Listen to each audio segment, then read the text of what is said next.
Hmm. Baik, Assalamualaikum warahmatullahi wabarakatuh. Perkenalkan, nama saya Raditya Saki Ataya dengan NIM 18223 086 dari Prodi Sistem dan Teknologi Informasi STI. Nah, pada kesempatan kali ini, pada video kali ini, saya akan menjelaskan mengenai jawaban soal dan jawaban ujian tengah semester untuk mata kuliah II 2240 Sistem Multimedia.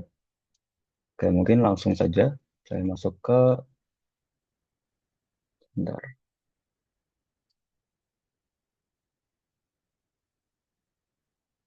ke soal pertama. Di sini terdapat suatu cerita gitu ya, semacam cerita.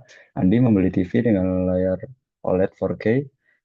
Jika TV tersebut menggunakan subsampling 4:2:0, berapa bitrate yang diperlukan supaya layar dapat menampilkan video dengan refresh rate 60 fps? Jelaskan jawaban Anda. Oke, di sini saya coba menjelaskan. Ini jawaban dari saya. Jadi di sini kita diminta untuk menghitung bitrate ya agar refresh rate-nya itu 60 fps dengan diketahui layar OLED 4K dengan subsamplingnya 4:2:0. Jadi kita ada tiga eh, sesuatu yang bisa kita ambil gitu ya di sini. Nah, jadi untuk menghitung bitrate yang diperlukan oleh TV OLED 4K dengan subsampling 4:2:0 dan refresh rate-nya 60 fps, kita harus melalui beberapa langkah penting gitu. Nah, di sini sudah saya bagi menjadi beberapa langkah. Yang pertama, eh, kita perlu menentukan resolusi layar 4K karena jumlah pixel per frame akan menjadi dasar perhitungan data yang dikirim gitu.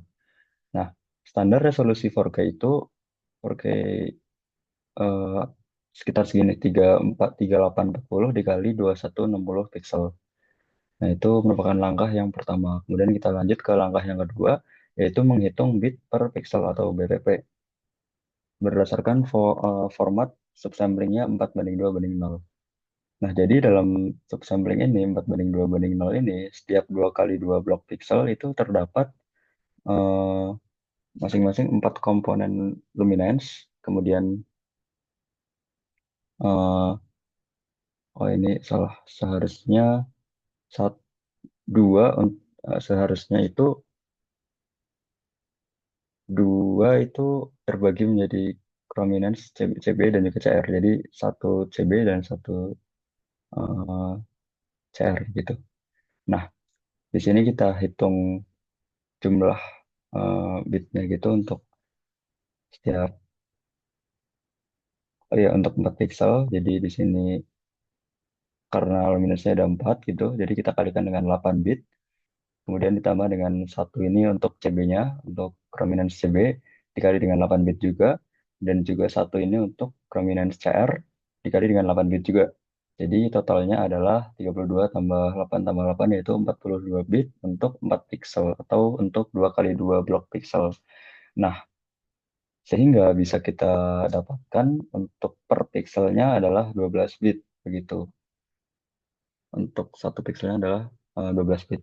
Kemudian masuk ke langkah yang ketiga, menghitung data per frame.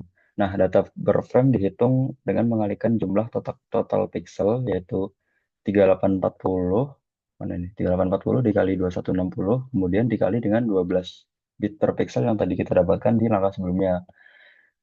Didapatkan kurang lebih 99.532.800 bit per frame. Nah, kemudian di sini dibagi 8 untuk mendapatkan satuan yang berbeda, untuk mendapatkan satuan byte gitu, sehingga didapatkan hasil akhirnya 11,87 megabyte per frame.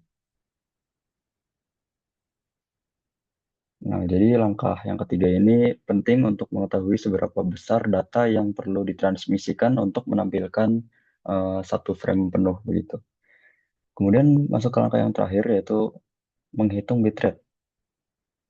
Nah, jadi tadi kita sudah dapatkan bit per frame-nya itu kurang lebih 99.532.800. Ini dikali dengan 60. 60 ini adalah FPS yang kita inginkan tadinya. Sehingga didapatkan eh, bitrate-nya adalah 5.971.968.000 bit per detik.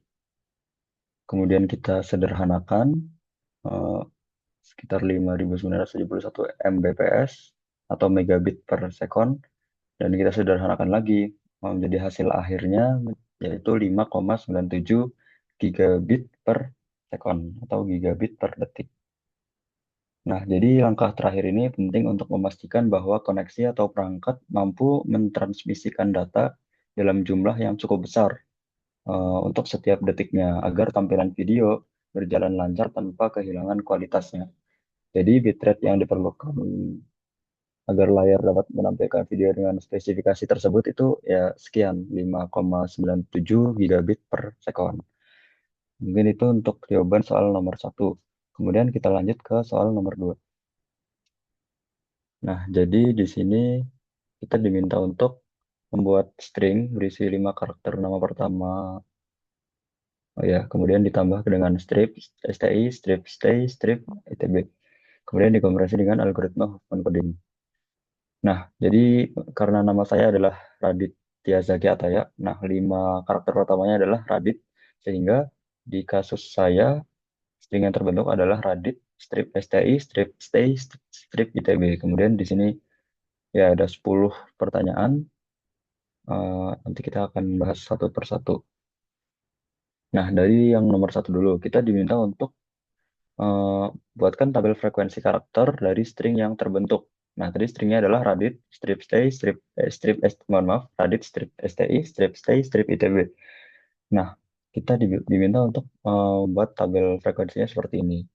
Jadi R muncul satu kali, A muncul satu kali, D muncul satu kali, I muncul 4 kali, T muncul 4 kali, dan seterusnya sampai B muncul satu kali. Kita hitung satu per satu karakternya termasuk strip dan berapa kali karakter itu muncul. Nah, jika di jumlah ini totalnya adalah ada 18 karakter begitu. Kemudian yang kedua, bangunlah Huffman tree berdasarkan tabel frekuensi di atas. Nah, dari tabel frekuensi ini kita buat Huffman tree-nya kurang lebih seperti ini. Untuk langkah pembuatan menterinya ini saya buat dari bawah, dari yang frekuensinya paling kecil ditambahkan, kemudian yang sama-sama kecil ditambahkan, dan seterusnya sampai totalnya mencapai 18 dan semua yang menunjukkan bahwa semua karakternya itu sudah terpakai. Nah, Movement Tree ini nantinya akan digunakan untuk soal-soal selanjutnya.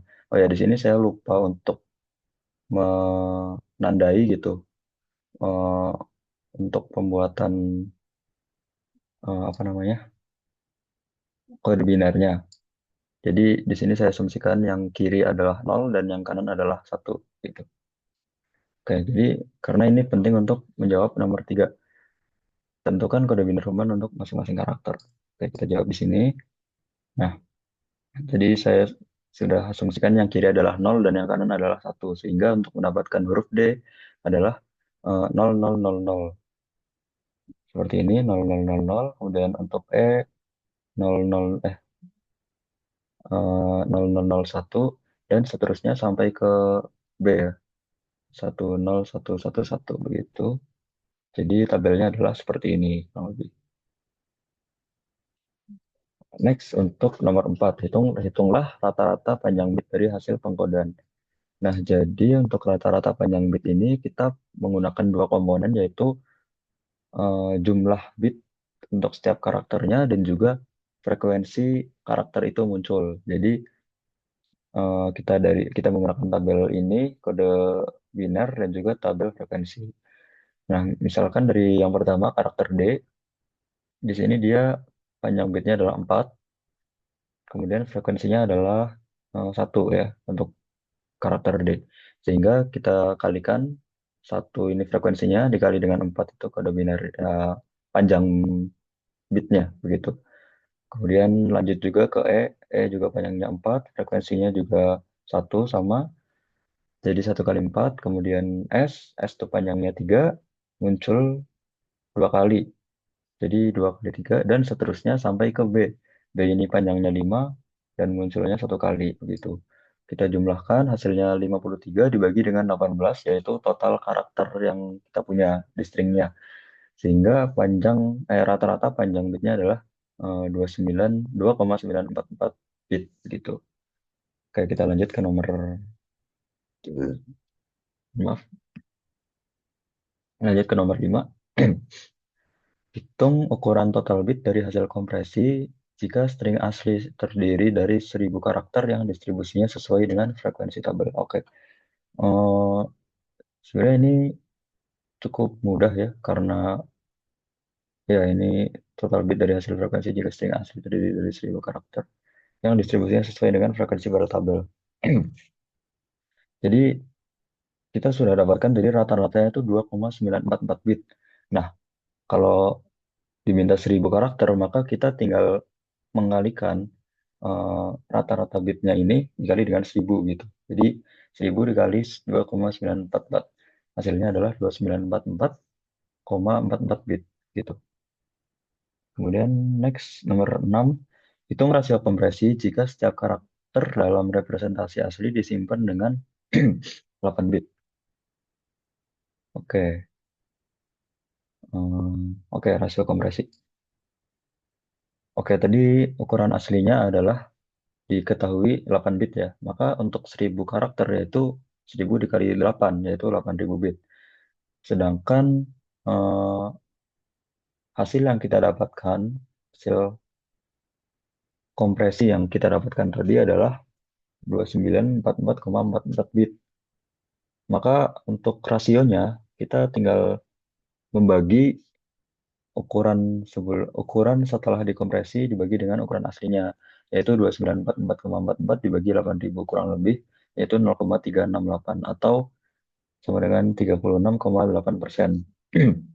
Ini menandakan bahwa ukuran setelah dikompresi itu jauh lebih kecil ya, berukuran 36,8% saja dari ukuran aslinya, yang artinya ada penghematan sekitar berapa? 63,2% itu dari ukuran asli. Kemudian kita lanjut ke nomor 7. Jelaskan keuntungan dan keterbatasan Huffman coding dalam kompresi file multimedia. Oke, jadi untuk keuntungannya yang pertama yaitu efisien untuk teks dengan frekuensi karakter tak seimbang. Jadi maksudnya adalah Huffman coding ini sangat efisien untuk data dengan frekuensi karakter yang tidak merata. Kenapa? Karena mohon maaf, karena Huffman coding bekerja dengan cara memberikan kode yang lebih pendek untuk karakter yang sering muncul begitu, dan kode yang lebih banyak untuk karakter yang jarang muncul. Jadi, jika data memiliki distribusi frekuensi yang tidak merata gitu, misalkan huruf E jauh lebih banyak muncul dibanding huruf F gitu, maka algoritma ini bisa sangat menghemat ruang. Kemudian yang kedua, lossless, ya, tidak ada data yang hilang. Jadi di lossless compression ini maksudnya adalah tidak ada informasi yang hilang selama proses kompresi dan dekompresi. Data yang di decode itu akan 100% identik dengan data aslinya. Nah, ini penting untuk teks kode program atau data sensitif. Kemudian yang ketiga yaitu mudah diimplementasikan. Ya, meskipun Huffman coding ini secara teori melibatkan pohon binar, proses pembuatannya cukup terstruktur. Jadi, eh, baik itu menghitung frekuensi simbol, membuat pohon Huffman berdasarkan frekuensi, dan juga mendapatkan kode untuk setiap simbol. Jadi, setidaknya untuk Huffman coding ini tidak memerlukan teknik matematika kompleks seperti transformasi Fourier atau statistika tingkat tinggi begitu. Nah, kemudian untuk keterbatasannya ada juga yaitu yang pertama tidak efisien untuk data dengan distribusi karakter seragam atau tidak optimal gitu kalau frekuensi karakternya itu hampir sama. Jadi kalau semua karakter muncul dengan frekuensi yang mirip, misalnya dalam data acak atau enkripsi gitu, Huffman tidak bisa mengompres atau mengompresi secara efisien. Nah, hasil kode Huffman mungkin malah mendekati panjang tetap atau fixed length code sehingga tidak memberi keuntungan nyata dibandingkan tanpa kompresi. Kemudian yang kedua itu tidak co- eh, tidak cocok untuk multimedia berstruktur kompleks, semacam audio atau video gitu. Oke, mungkin lanjut aja ke soal nomor 8. Tentukan hasil encoding dari hasil string tersebut. Kayak tadi kan string yang kita dapatkan adalah Radit, strip STI, strip stay, strip ITB. Nah, berdasarkan tabel kode biner yang di sini, kita bisa encoding ya, mengencoding hasil stringnya dengan mendaftarkan satu persatu. Misalkan R, yaitu kita cek di sini R yaitu 1010. Nah, ini 1010. Kemudian A itu kode binernya 10110 dan seterusnya sampai B, sampai yang terakhir. B itu kode binernya 10111. Maka didapatkan eh, hasil encodingnya adalah eh, sekian, seperti ini ya, cukup panjang gitu. Ini hasil encodingnya. Kemudian eh, pertanyaan nomor 9, jelaskan tahapan decoding dari string tersebut. Oke, jadi kalau decoding ya pasti kita menggunakan tabel kode Huffman ya, ini kode binarnya, tabel kode binar. Kemudian kita ambil string hasil encoding, kemudian kita telusuri bit demi bit. Kemudian kita cocokkan ke tabel kode Huffman-nya gitu.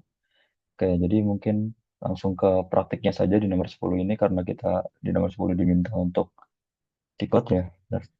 Ya, kita diminta untuk menentukan hasil decode-nya, decodingnya. Jadi misalkan ini ya, yang kode yang begitu panjang ini, misalkan kita mulai awalnya dari satu gitu. Nah, dari satu itu kan ada banyak kemungkinan, bisa T, strip, R, A, B gitu. Kemudian 10, 10 gitu, 10. Oh, ternyata T itu satu satu berarti salah. Nah, kemudian strip, oh ya ini strip R, A, B itu masih eh, kandidat lah ya, kandidat yang memenuhi gitu, karena terdapat 10 di depannya. Kemudian 101. Oh, ternyata yang ketiga itu adalah satu. Artinya 101. Oh, ternyata ini strip ini salah karena dia 100. Oh, tapi RAB masih memenuhi. Kemudian masuk ke 1010. Oh, ternyata 1010 ini oh hanya R. Karena A ini 1011 dan B juga 1011. Artinya kita cocok nih, hanya R yang memenuhi 1010 begitu. Kemudian begitu juga seterusnya ke yang sampai ke yang terakhir, sampai ke yang B ini. Dan didapatkan hasil decodingnya adalah ya kembali ke string yang awalnya kita dapatkan tadi yaitu Radit, strip stay, strip STI, strip stay, strip ITB begitu. Yaitu mungkin untuk jawaban soal nomor 2. Nah, kemudian untuk soal nomor 3. Di sini diberikan nada C mayor dari do, re, mi, fa, sol, la, si, do juga gitu. Nah, di sini ada dua mode sampling yaitu mode A 800 Hz dan juga mode B 1000 Hz. Oke, untuk soal nomor satu kita diminta untuk eh, menentukan apakah masing-masing nada itu terjadi aliasing di baik di mode A maupun mode B. Kemudian nomor dua, oke, jelaskan secara musikal apa yang terjadi ketika terjadi aliasing. Oh, nada yang masih sama, akibatnya apa untuk musisi. Kemudian putar contoh audio dua mode sampling rate pada nada La. Oke, jadi yang pertama kita diminta untuk menentukan apakah setiap nada ini aliasing atau enggak di mode A dan mode B. Dengan mode A-nya ini 800 Hz dan mode B-nya ini 1000 Hz. Jadi di sini untuk mempermudah saya membuat tabel dengan eh, nadanya dari Do sampai Do dengan frekuensinya yang sudah diketahui tadi. Nah, untuk mengetahui aliasing atau tidak itu kita perlu mengetahui Nyquist samplingnya. Di mana Nyquist sampling ini adalah setengah dari sampling rate-nya. Jadi untuk yang mode A, Nyquistnya adalah setengah dari 800, yaitu 400 Hz. Untuk Nyquist sampling B itu 1000, setengah dari 1000, yaitu 500 Hz. Jadi apabila frekuensi dari sebuah nada itu melebihi dari frekuensi Nyquistnya, maka terjadi aliasing. Sedangkan kalau tidak melebihi, ya kurang dari sama dengan, itu tidak terjadi aliasing. Oke, maka di sini kita analisis satu per satu. Untuk nada Do, frekuensinya 261,6. Untuk mode A, dia masih kurang dari 400 sehingga tidak terjadi aliasing, dan dia juga kurang dari 500 sehingga tidak terjadi aliasing. Begitu juga sampai Re, Mi, Fa, Sol itu juga sama. Mereka masih kurang dari 400 maupun 500 sehingga tidak terjadi aliasing di mode A maupun mode B. Sedangkan untuk nada La, frekuensinya itu 440. Nah, di sini dia melebihi 400 sehingga dia terjadi aliasing di mode A, namun dia masih kurang dari 500 sehingga tidak terjadi aliasing di mode B. Begitu juga dengan Si. Nah, yang terakhir, Do, itu dia frekuensinya 523,25, di mana dia melebihi 400 dan juga 500 sehingga dia terjadi aliasing di mode A dan juga mode B. Begitu. Oke, untuk soal nomor 2.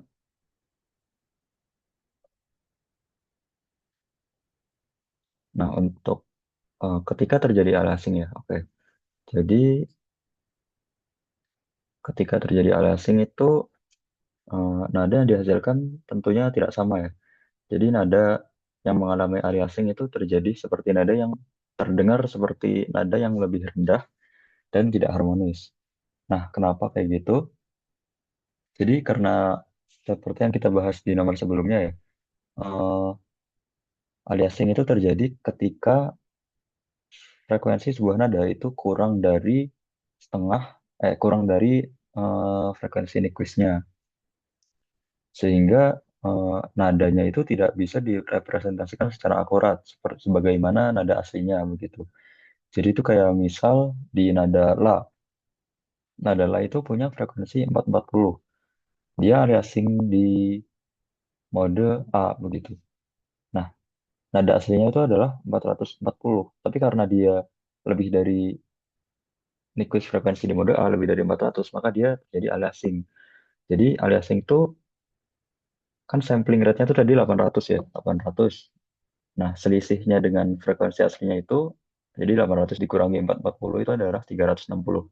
Nah, jadi kalau terjadi aliasing, maka suaranya itu akan terdengar seperti 360 Hz saja. Nah, kan beda tuh frekuensi aslinya 440, sedangkan kita mendengarnya seperti 360 Hz. Jadi makanya suaranya itu terdengar berbeda dan nadanya tuh lebih rendah. Kemudian juga kenapa tidak harmonis gitu. Nadanya kita mendengarnya tuh nggak harmonis karena frekuensi hasil aliasing tidak punya hubungan harmonik atau kelipatan yang sesuai dengan nada aslinya.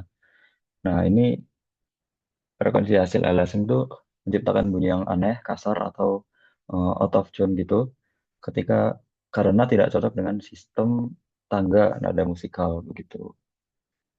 Secara musikal begitu. Kemudian untuk yang nomor B, dampaknya untuk musisi atau pengguna, ini bisa menyebabkan kesalahan pitch, nada tidak akurat, fatal dalam tuning atau kompresi. Ya, kemudian suara aneh atau tidak natural muncul. Kemudian jika digunakan dalam instrumen digital atau sinteks hasilnya atau sintesis gitu, hasilnya mengganggu telinga, yaitu ada korelasinya juga dengan nomor 2A yang tadi sudah kita bahas. Kemudian yang nomor C, eh, ya, tadi untuk nadala saja ya, untuk nadala itu terjadi aliasing pada mode A, namun di mode B dia tidak terjadi aliasing, sehingga suaranya tuh seharusnya masih sama seperti suara aslinya. Oke, maka saya, mana ya? Oh ya. Nah, ini. Jadi di sini saya sudah membuat eh, masing-masing file untuk Nadala, baik yang original maupun yang terjadi aliasing di mode A atau yang di mode B yang tidak terjadi aliasing menggunakan Python. Di sini akan saya bunyikan saja untuk yang originalnya dulu, seperti ini. Oke, seperti itu untuk yang Nadala original. Kemudian yang kedua untuk yang aliasing, untuk yang mode A.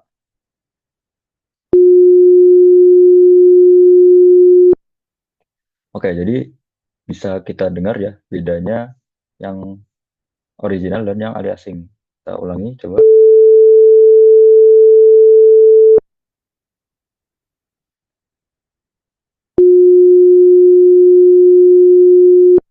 Nah, bisa didengar bahwa nadala yang terjadi aliasing yang di mode A ini terdengar lebih rendah nadanya dan kurang harmonis untuk didengar gitu.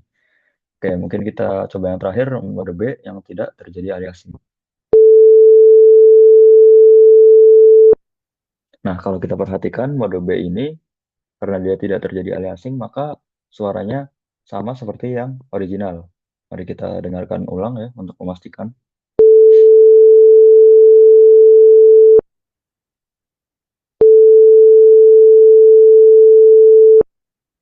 Oke, bisa didengar bahwa suara yang la original dan la yang mode B ini yang tidak terjadi aliasing itu sama. Ya, karena dia tidak terjadi aliasing. Jadi, suara yang dikeluarkan akan tetap sama begitu.